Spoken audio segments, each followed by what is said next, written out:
Foco do canal é geopolítica, geoeconomia, geoestratégia internacional, mas um pouquinho de política nacional sempre é possível aqui no canal Luz, no fim do túnel. Veja, entre as pessoas enganadas aí no dia 8 de janeiro, especialmente as que foram usadas, né, desinformadas por militares, milícias nas redes sociais, nos grupos de Zap e tudo mais. 1.400 dessas pessoas, no dia da invasão lá, já foram soltas, fizeram um acordo, né, ou cumpriram alguma pena domiciliar, ou pagaram uma multa de R$ 5.000 por dano ao patrimônio público. Né? 141 pessoas, 141 pessoas, né, continuam presas, sendo que 44 em prisão domiciliar, como é o caso, aliás, do próprio ex-presidente Jair Bolsonaro.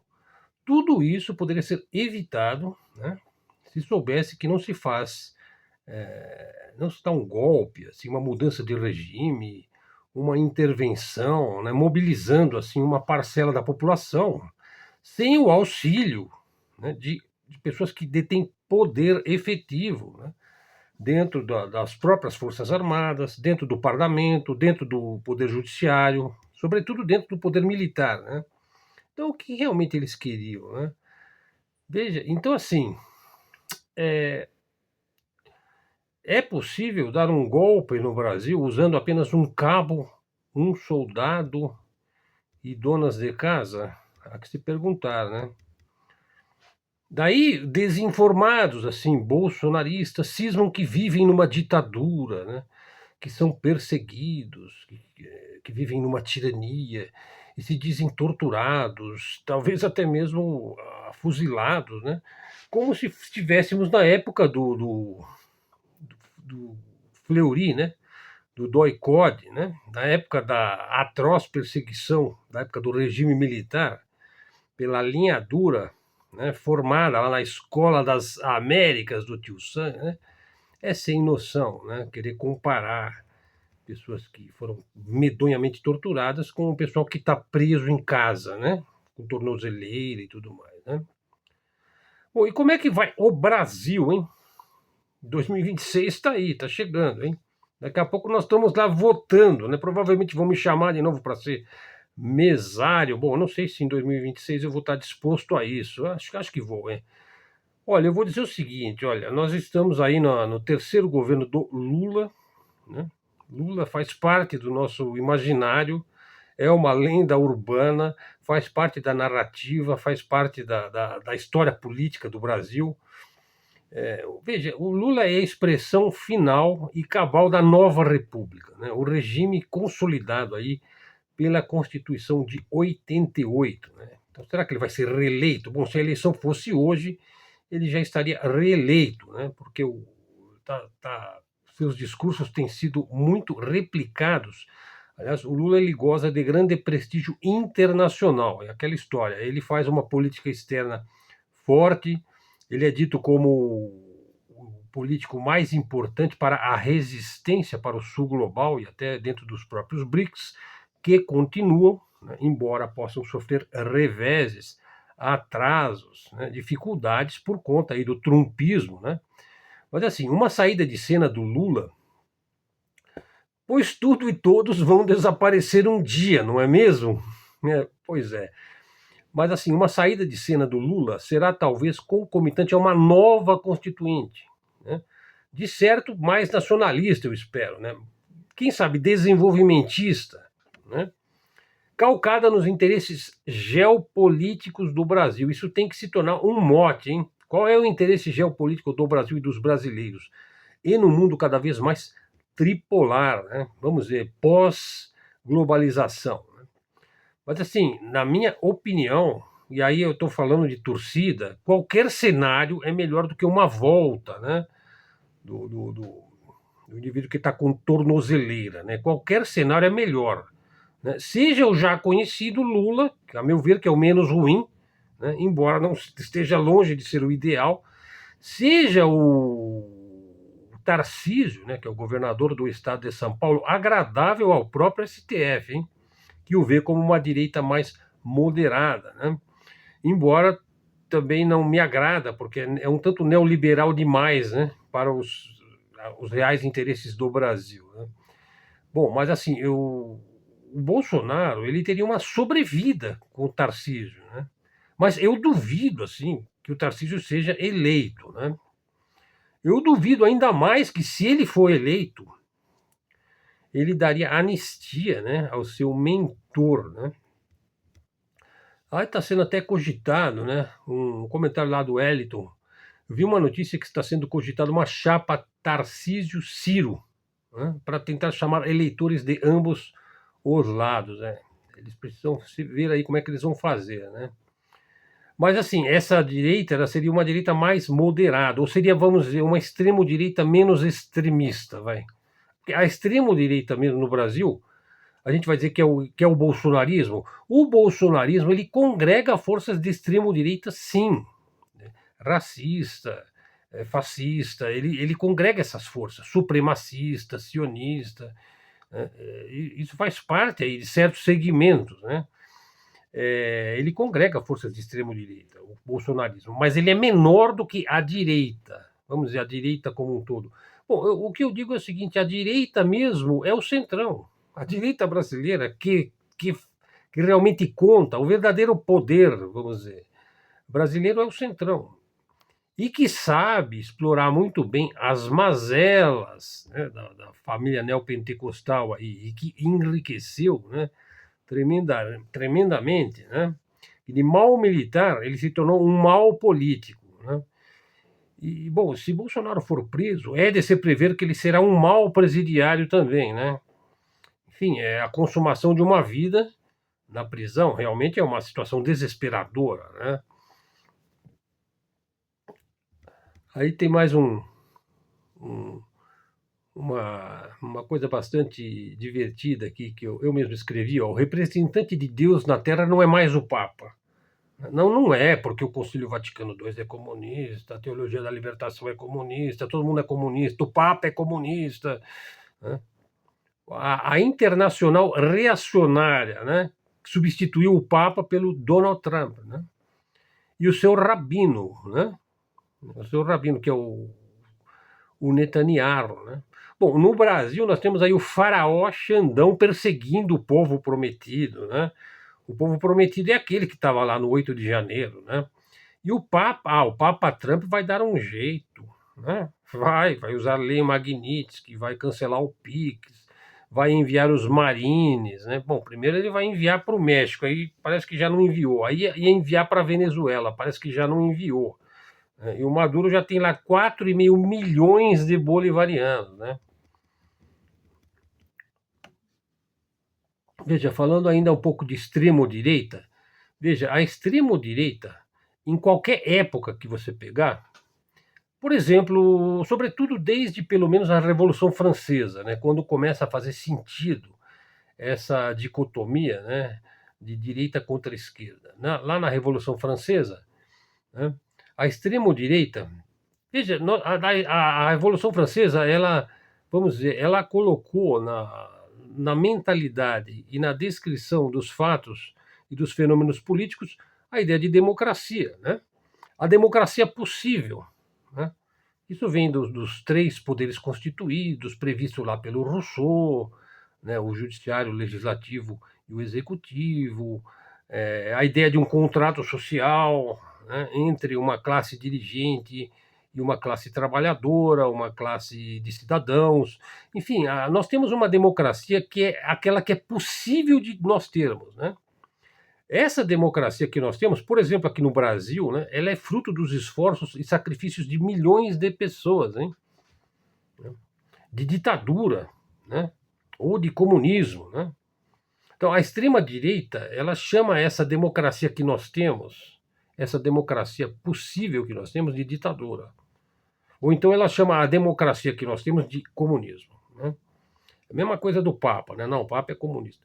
Bom, daí eles impõem que o seu reacionarismo, porque eles são realmente a voz do reacionarismo, da reação, né? o seu reacionarismo bang bang, né? Por exemplo, você viu aí uma deputada que está presa lá na Itália, né? Que saiu dando bang bang aí nas ruas, né? Quer dizer, é um reacionarismo bang bang, parece do faroeste, né?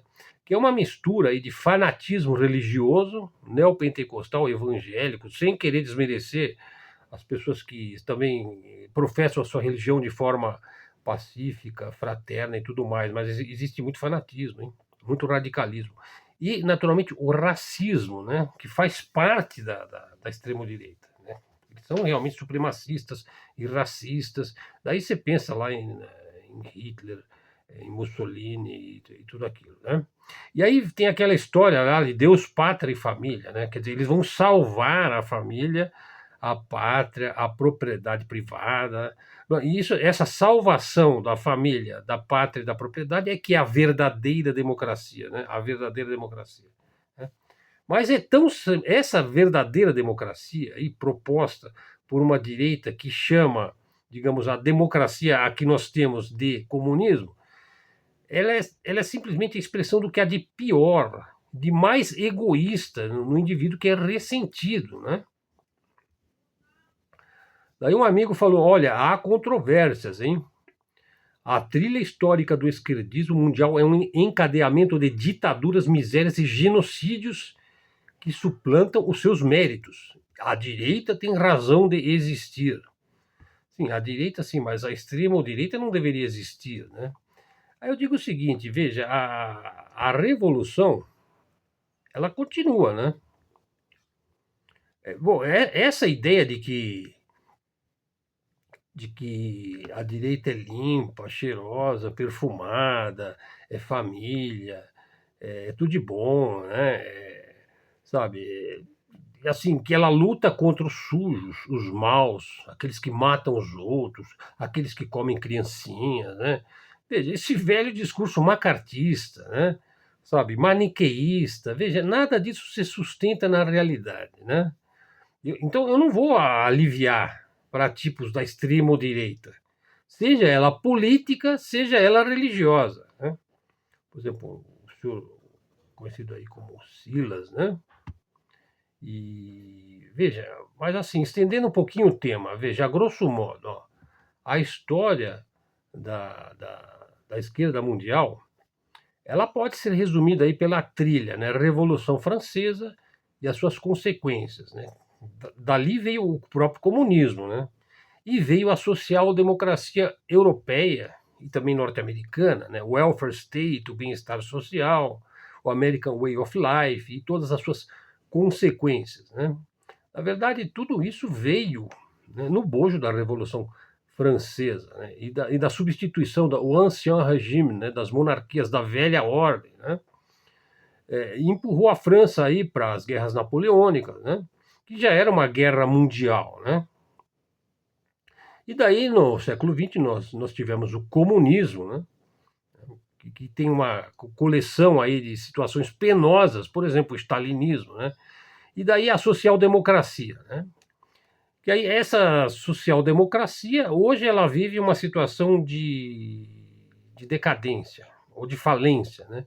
Improdutividade. Onde o que nós temos principalmente nos Estados Unidos e na Europa é uma concentração de renda e uma gradual diminuição do bem-estar social, como inclusive foi dito que na Alemanha, essa notícia saiu ontem, a Alemanha não pode mais manter o seu estado de bem-estar social, manter o seu assistencialismo, as suas políticas públicas na área de saúde, eu imagino que até vai afetar a previdência, os trabalhadores, enfim. Bom, então assim, existem méritos na Revolução Comunista? Né? Essa que é uma pergunta que se deve fazer, né? Pois eu já fiz, inclusive no meu vídeo passado, eu mostro que a União Soviética foi o projeto mais bem sucedido da história, o projeto socialista mais bem sucedido da história, e que uns 80% das pessoas que viveram sob o tacão soviético voltariam de bom grado àquela época, né? Porque eles fizeram muita coisa também. Apesar que, bom, você também mereceria apenas um vídeo sobre esse tema, né? Mas assim, o que eu digo é que a revolução, ela continua, ela está em curso. E nós tivemos lá episódios penosos, né, mas extremamente também desenvolvimentista. Por exemplo, o stalinismo, né? Ou na extrema-direita, no reacionarismo, Hitler, né? Bom, agora nós temos o Trump, né? Bom, então eu não acredito que a mentalidade revolucionária ela possa ser jamais contida, né? Embora ela possa ser controlada. Então, esses temas aí teria que abordar de uma maneira mais específica, né? Pessoal, por que nós temos que ter uma mente aberta, ampla? Por que nós temos que ter uma visão, digamos, holística da realidade? Veja, se você ficar falando só para a tua bolha, né? Veja, é a melhor forma de você limitar a tua inteligência. Né? A esquerda brasileira demorou muito para entender o que se estava tramando nas redes sociais. Né? Por quê? Porque ela vivia numa bolha. E, de repente, estava se tramando uma tremenda revolução aqui, que, aliás, parcialmente vingou parcialmente, né? Quando mudou lá, a esquerda e a direita mudou de PT e PSDB, que era uma direita consentida, para uma verdadeira extremo-direita contra o petismo, o lulismo e por aí vai. Né? E contra o próprio estamento burocrático, né? Pois, como se diz, quando a esquerda ascende ao poder, ela se torna o próprio poder constituído, né? Ela se torna uma nova elite. Né? E daí o Olavão, como a gente sabe, meteu a bengala de rinoceronte, abriu um rombo e subverteu tudo que nós conhecemos, né? O cara era disruptivo, né? Então, também um outro tema que a gente costuma abordar aqui no nosso canal, né? Aliás, falar do canal, né? O canal Luz no Fim do Túnel é um canal de livre expressão, de livre comunicação, é um canal da mídia alternativa, da mídia independente. E o canal está monetizado, o canal tem que passar por aquela verificação do YouTube, porque eu não uso textos ou vídeos de outros canais. Tudo que vai aqui no meu canal é produzido exclusivamente pela minha própria pena, né? Na verdade, pelo meu próprio teclado, né? E eu simplesmente comento de uma maneira geral, eventualmente de uma maneira mais específica, as notícias mais importantes da geopolítica, né? Mas assim, falando um pouquinho da história do Brasil, né? Segunda parte do vídeo, pessoal. Você estudou história do Brasil? Veja, certamente muita coisa nós não aprendemos de uma maneira mais detalhada e específica. O que foi? Espera um pouquinho. Opa, desculpa. Chave do carro, né? Pessoal, certamente não ensinaram isso a você. Veja, o Brasil passou por 6 constituições federais. É mole, né? Veja, os Estados Unidos se tornaram um grande império, não é verdade? O império estadunidense com apenas uma constituição. Quer dizer, então eu diria que a constituição deles é melhor do que a nossa porque é mais permanente no tempo e no espaço. O que não quer dizer também que a gente não possa um dia também ter uma constituição que seja mais, digamos, mais prolongada, né? Por outro lado, também, quando a Constituição dos Estados Unidos for substituída, acabou os Estados Unidos, né? Aliás, há quem acredite que isso vai ocorrer em breve, hein? Aqueles estados vão entrar em convulsão, vão se voltar uns contra os outros, né? Bom, e eu diria que se os estados dos Estados Unidos se separarem lá do governo federal, de Washington, né, do Distrito de Colômbia, que se eles se tornarem completamente independentes do poder central, que acabou os Estados Unidos, né? Há quem diga que isso está prestes a ocorrer. Nós tivemos aqui no Brasil 6 constituições federais, ou seja, de 1891, que foi quando da proclamação da República, que foi um movimento maçônico, liberal, né, antimonárquico, capitalista, enfim, ela tem várias características. Né? Em 1934, que inaugurou o Estado Novo, né, na época do homem forte do Brasil, foi o homem mais forte que nós já tivemos, que foi o Getúlio Vargas, 37, não, 34, Não, a de 37 é do Estado Novo. A de 34 ainda foi a primeira da era Vargas, né? Depois a de 46, que foi o pós Segunda Guerra Mundial, um momento assim democrático, um momento mais de investimentos. Foi o momento que depois vai vir o Juscelino, né? Depois, 67. Bom, aí é a Constituição do regime militar brasileiro. E, finalmente, a de 1988, né? Que é a Constituição Cidadã, que é a nova República, né? E aí eu disse que o indivíduo que representa isso daí, de maneira mais definitiva, foi o próprio Lula, né? Veja, nós tivemos 9 moedas, né? Réis, né, que é ainda da época do rei, né? Que veio até 1941. Aí tivemos o Cruzeiro, em 1942. Aí veio o Cruzeiro Novo, o Cruzeiro e o Cruzado, né, na época do Sarney, né, em 1986, quando terminou o regime militar. Cruzado Novo, Cruzeiro de novo, aí Cruzeiro Real, em 1993. E aí nós tivemos o Real, em 1994. E depois nós vamos ter a era aí PT, PSDB, PMDB, né? Nós estamos no real até hoje, né? 6 vezes o Congresso brasileiro foi fechado, né?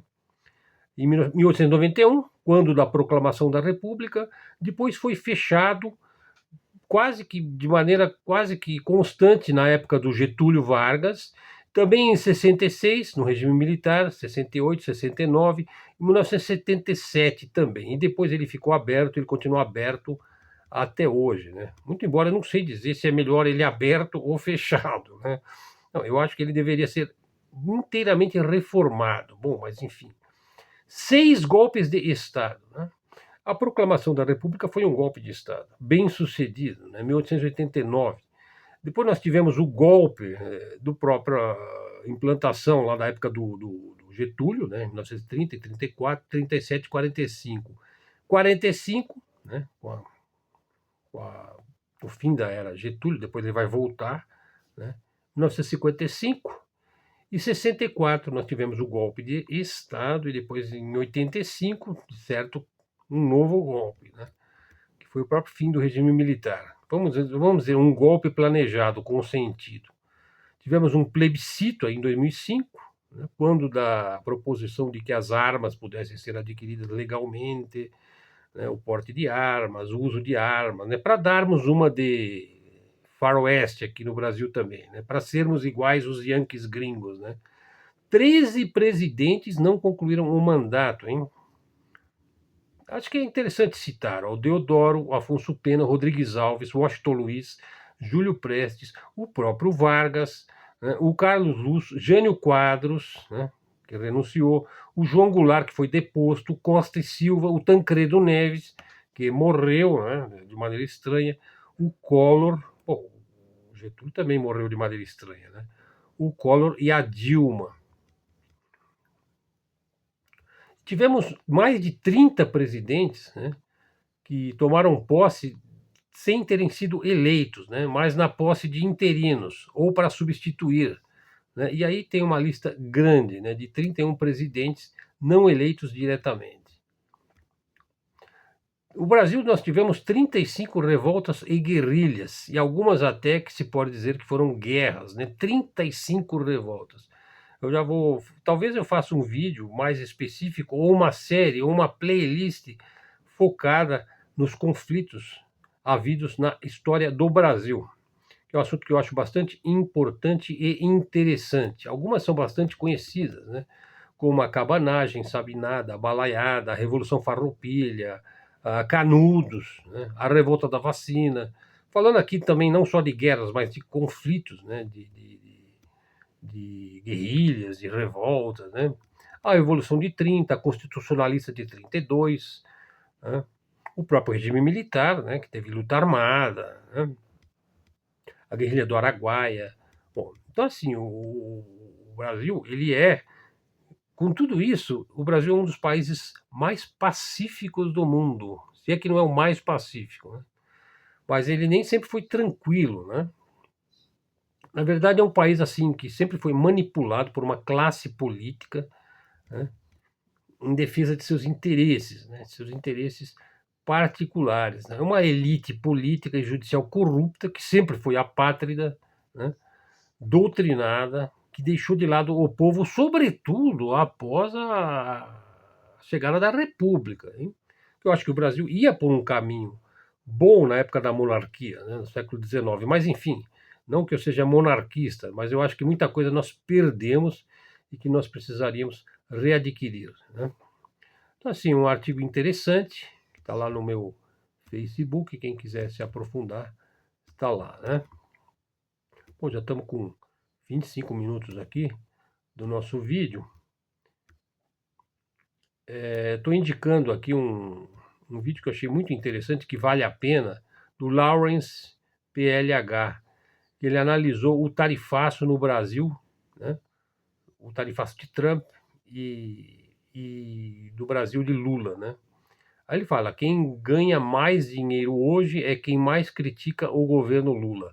É uma entrevista muito interessante, bastante interessante, que vale a pena, né? Bom, e a Venezuela, pessoal? Como é que vai ficar? A Venezuela é um estado militar, né? É um país governado pelas Forças Armadas. E quem manda lá na Venezuela não é o Maduro, né? O Maduro, ele reina, né? Ele fica nos holofotes. Dizem que quem manda mesmo na Venezuela é o Diosdado Cabello, né? É o Diosdado Cabello, né? E veja, na verdade a Venezuela se sabe, né?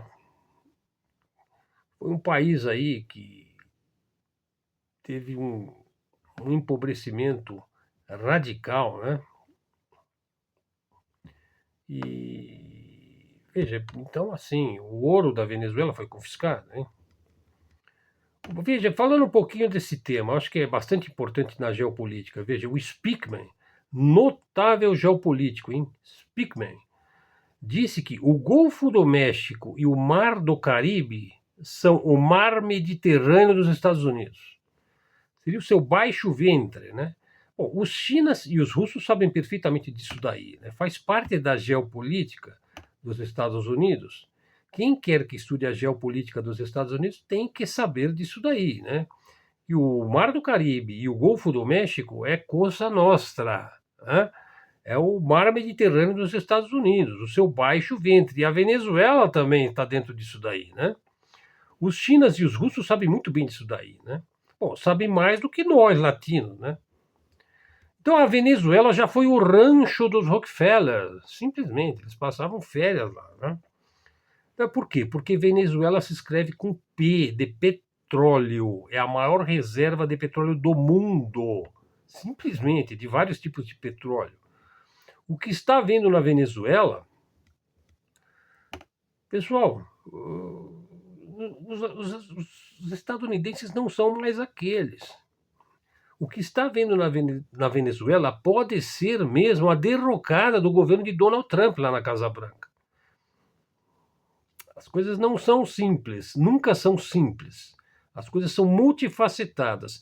O que está havendo na Venezuela pode ser a defenestração de Trump da Casa Branca. Aliás, esse processo já começaria o ano que vem, nas midterms, né? Que são as eleições para o Congresso dos Estados Unidos. Se o Trump perder a maioria no Congresso dos Estados Unidos, as coisas ficarão bastante penosas para ele, né? Veja, e aí tem muito moleque, né? Celebrando o envio dos Marines, se é que foi, que chegou a sair de casa, né? Veja, não fazem conta dos riscos que estão correndo. Daí os duros lá do Partido Republicano, né, do Trump, querem limpar, ou seja, pegar tudo, né, no Mar do Caribe, no Golfo do México. Isso inclui a Venezuela, o Haiti, a Nicarágua, Cuba, principalmente, né? Gente muito gulosa costuma ficar muito frustrada, hein? Ou então faz o que toda pessoa sensata costuma fazer, negociam, né? Ah, o poderosíssimo Império Estadunidense vai ter de negociar com a Venezuela. Ah, você está louco, Helder? Hã? Deve estar. Eu devo estar louco, porque eu já vejo o mundo tripolar, né? Eu vejo o Trump indo ao Putin, né? Cedendo o tempo todo com a China, né? Será que lá no Alasca ele falou, ele não chegou para o Putin e chegou assim, olha, Putin, eu deixo a Ucrânia para você, hein? E aparentemente deixou mesmo, porque a Rússia está mandando assim, mandando bomba, né? Deixa a Ucrânia para você, desde que você não me atinja na Venezuela. Então, o que isso nos indica? Que a Venezuela é um assunto global, é um tema do mundo tripolar.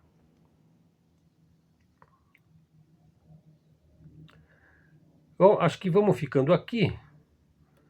Veja, aí falei alguma coisa também a respeito da queda da União Soviética, lá em 1991. Veja, os Estados Unidos mentiram descaradamente para os russos, né, em 1991. Descaradamente. Veja, porque o trato lá foi que. Veja, o objetivo principal da negociação, que levou à queda da União Soviética, foi que ela estaria disposta a se integrar com o Ocidente e acabar com a dicotomia, com a briga da Guerra Fria, acabar com a questão ideológica. Os líderes ocidentais garantiram que a OTAN seria extinta, como foi extinto o Pacto de Varsóvia. Ou então a OTAN serviria simplesmente para manter as posições históricas, né? E não se expandiriam, mas foi exatamente o que elas fizeram, né? Então os Estados Unidos mentiram descaradamente para os russos e agora eles estão colhendo o que eles plantaram, né? O que eles plantaram lá, né? Naquela época, né? Bom, a OTAN precisaria continuar existindo, de certo, né? Mas assim, o acordo é que a Rússia deveria ter respeitado o seu direito a uma safe zone, né? Uma zona segura, né? Uma área de contenção, uma área neutra, que é o que a Rússia sempre quis fazer na Ucrânia. Diga-se de passagem, a Ucrânia quase sempre ou sempre foi da Rússia, né? Mas naturalmente que a máfia casar não vai concordar com isso daí, né? A União Soviética fracassou? Sim, ela fracassou, né? Mas ela foi, como eu disse, o maior experimento socialista bem sucedido durante várias décadas. Veja, as pessoas não sabem, mas a União Soviética foi o mais bem sucedido bloco socialista da história. E lá se vivia melhor do que aquilo que nos diz a propaganda de Hollywood, né? 80% das populações da antiga União Soviética voltariam de bom grado ao passado se pudessem. Todas as políticas sociais do mundo vieram de lá. O Ocidente sabia da importância daquilo lá. Sim, fracassou, mas o liberalismo ocidental também vai fracassar. O Trump vai garantir que o liberalismo ocidental vai fracassar, não é verdade?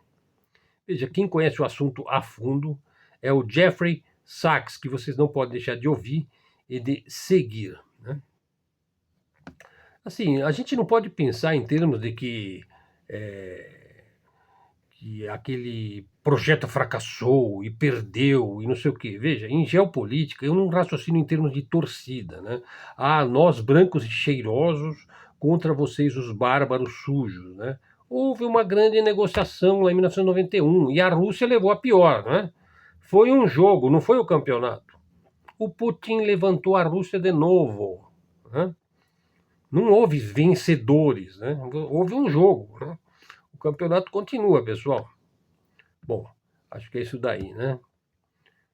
Acho que já está num tamanho bom. Ela está perguntando aqui da Arábia Saudita, né? E que o Irã. Veja, pessoal, a ditadura mais medonha que existe no Oriente Médio, com a exceção do medonho Estado genocida, dos rabis sionazes, né? É a Arábia Saudita, né? É a Arábia Saudita. Então, essa conversa aí de vamos salvar a democracia na Venezuela é conversa de moleque, né? Porque, assim, eles sempre apoiaram o regime mais tirânico do Oriente Médio, que depois de Israel, é o da Arábia Saudita. Para se ter uma ideia, né? Já bateram este ano 2.145 pessoas, né? Das mais diversas formas, né? Com o garrote vil, com a guilhotina, com enforcamento, com, sei lá, banho químico, fuzilamento, cadeira elétrica, sei lá, eles são muito criativos, né? Bom, acho que é isso. Então vamos ficando por aqui. Canal Luz no Fim do Túnel. Foi seu interlocutor aqui, Helder Araújo, que se despede agradecido por sua atenção. Conto com a sua colaboração aí. O canal já está monetizado. Torne-se membro do canal. Verifique se você está seguindo o canal Luz no Fim do Túnel. traga um seguidor para o canal, replique nas suas redes se você gostar dos nossos conteúdos, faça um comentário, acione o sininho aí das notificações e todos os comentários são lidos e uma boa parte deles eu também comento de volta. Obrigado a todos, até a próxima e fiquem com Deus.